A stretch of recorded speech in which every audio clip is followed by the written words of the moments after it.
guys are doing? I'm Thaddeus Underwood. I'm a licensed broker in DC, Maryland, and Virginia. I'm the team leader for Team Integrity with Sampson Properties here in Virginia.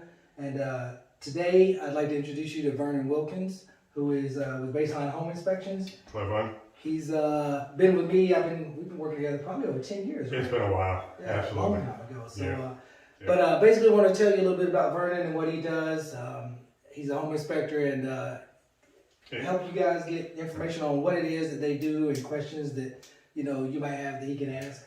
We're actually a multi-team inspection company, and we also inspect in the state of Maryland, DC, and in Virginia down to as far south right now as like Richmond, Virginia. So we cover the whole area, and we do home inspections, we do radon testing, we do all the needs, the termite inspections, the air sampling, mold remediation, all those type of things. Why did you get into home inspection, the home inspection business? How long have you been in the business? Okay.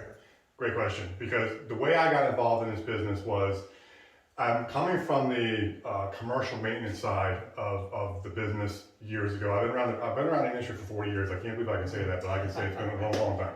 So I'm coming from the apartment, commercial, high-rise building industry where I was on the maintenance side. So we did all the repairs. And then as time went on, I went to school for HVAC, so I did HVAC for a period of time. And then I got into the renovation flipping business for a while. When I got tired of the ups and downs of that industry, I wanted something more consistent. The home inspection business, I started in 2012, 2013, but I wanted to actually start it back in 2000. So it was an easy transition for me, because when you get into the home inspection business, you have to know what you're looking for to help out your buyers to report them. Aren't all home inspectors the same? Don't you all do the same thing? No.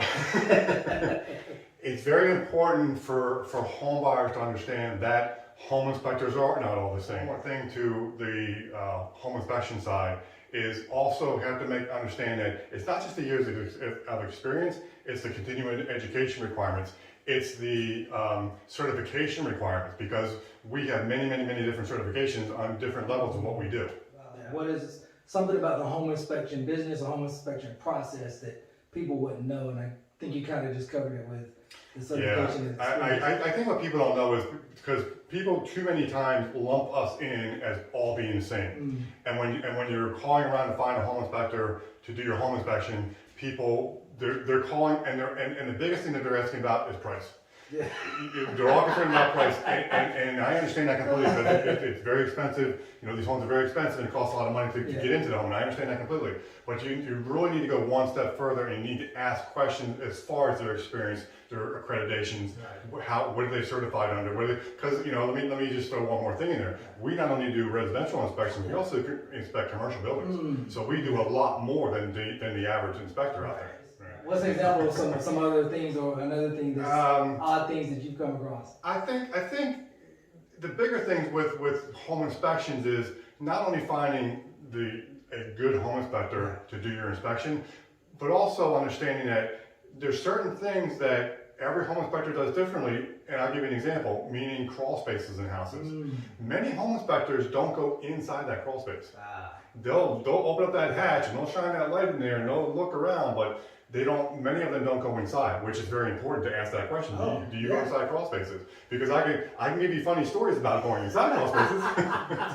Another thing is, I know sometimes there's people that are, hey, this is cool, I want to be a realtor, I want to be a home inspector. Oh yeah. If you saw somebody out there, or somebody's watching this video that says, hey, I'd love to be a home inspector, what advice would you give them, tips? It's not just you need to know a lot of things, but it's a physical business too. We're up and down ladders, we're up and down attics, we're in crawl spaces.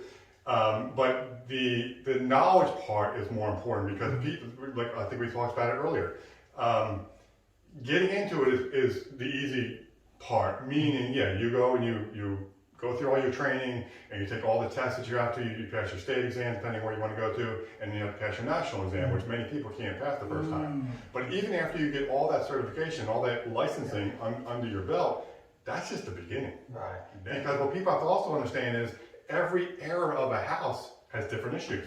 We inspect houses from 1850 to 2022, and every era has different issues. Because people have to also understand that we haven't figured this out yet. We're still learning in 2022 what works and what doesn't work. Yeah, no, that's a great point. And new inspectors don't have that knowledge. Yeah. Which is why if you want to be an And it only inspector, comes with time. team up with him. He can teach you the ropes. How would people get in touch with you if they wanted to? Well, reach out? the best way to get in touch with us is via the phone, which our phone number is 240-246-3183. I do have an email address, but very few people contact me that way. But if you want to contact me via email, my email address is germantown1@gmail.com. Okay. And what are a couple of things that people should be paying attention to with their HVAC and hot water heaters? Okay, well, a couple things. This is a gas forced air furnace. It's high efficiency, so this is obviously not the original furnace. There's two things to worry about with any gas furnace. Is this switch right here to the left of this furnace. First of all, never store anything around a gas furnace because it does need a lot of air. Yeah, this has got to be the cleanest utility room I've ever seen. Pretty clean, but I joke with people, but I know what's happened. I know that one day they went upstairs and turned on their thermostat, to turn on their HVAC system, and it didn't work. Yeah. Without realizing that by mistake, this service switch got turned off. Right. Yeah, I've seen that. Okay. So just this always needs to be turned. That stays on continuously because it's only there as a service switch for the guy coming in to do the service. Gotcha. The other most important and really the only thing for the homeowner to be concerned about is just keeping your furnace filter clean. And they're pretty much all in the same location with furnaces. This one happens to be a larger 4-inch wide furnace filter, which is great. But the smaller 1-inch filters, they're fine. So let's talk about your water heater or any water heater. The only thing to really worry about with a water heater is, again, two things. Keeping the temperature down to like 115, 120 degree range, because many times people don't realize it, but they set this thermostat way too high. And this water heater is doing its job, but it's creating like 135 degree water temperature that the skin's scalding. That's not a good thing. Yeah. Plus, it's working more than it has to. So how long is your water heater gonna last? Well, it really depends on how high you got that set. So like 115, 120 is good. The other thing to just kind of pay attention to over the years, when and how does the water heater fail? Well, since it's water and metal, it'll start rusting around the base, around the bottom of the water heater.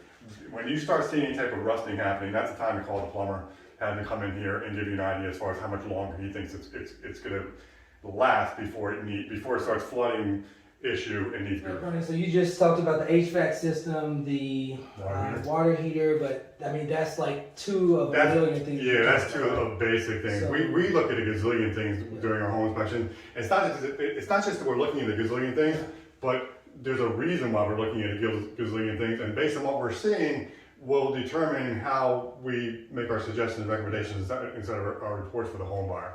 Which, getting back to the other situation, which is why it's so important, you need to find an experienced home inspector. Yeah. Very important. And I will say, I'll close out with this. I just remember when you do the home inspection reports for my clients, the amount of pictures that you put in your home inspection reports. It's important. And I have a lot of clients that buy remotely, a lot of military personnel that are overseas when they buy, and having a home inspector that's going to produce a report, specifically if they're not able to be here, and I'm attending on their behalf, that the photos and the amount of information you put in your reports, really helps a lot of my buyers because they feel like, hey, I wasn't there, but there's nothing that I'm concerned about with this house that Vernon didn't see. So make sure you get home inspector that's going to do that, and this guy does it. So, but no, Vernon, thanks for coming out today.